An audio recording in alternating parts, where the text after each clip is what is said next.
तर फायनली आम्ही इंडिया निघालो. तर आताच मी 4 महिन्यापूर्वी UKला आली होती, तर असं काही नव्हतं की आम्ही जायलाच पाहिजे. पण घरचे पण म्हणत होते की या, पहिली दिवाळी आहे. तर फोर्स करत होते. म्हटलं चला जाऊ द्या. पहिली दिवाळी आहे तर फॅमिलीसोबत सेलिब्रेट करू. तर आमची लंडनला फ्लाईट होती. चेक इन ते केलं. काही खाल्लं नव्हतं आम्ही, तर भूक खूप लागली होती. बर्गर ते खाल्लं आणि लंडनला निघालो. लंडन एअरपोर्टवर पोहोचल्यावर आमच्याकडे खूप टाईम होता, कारण आमची नेक्स्ट फ्लाईट 3 तासानंतर होती. इमिग्रेशन ते पण नव्हतं, कारण दे ॲक्च्युली रिअली डोंट केअर की तुम्ही त्यांच्या देशातून बाहेर का जाताय, का नाही. पण जेव्हा तुम्ही UKमध्ये एंट्री करता, तेव्हा इमिग्रेशन कंपल्सरी होतं.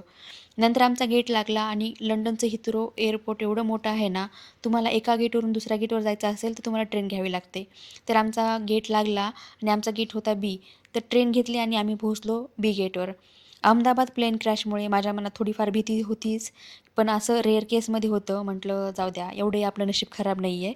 तर फायनली आम्ही प्लेनमध्ये बसलो आणि निघालो इंडियासाठी. चला भेटूया आपण नेक्स्ट ब्लॉगमध्ये. तो नेक्स्ट ब्लॉग असेल माझा इंडियामध्ये. तोपर्यंत बाय, टेक केअर.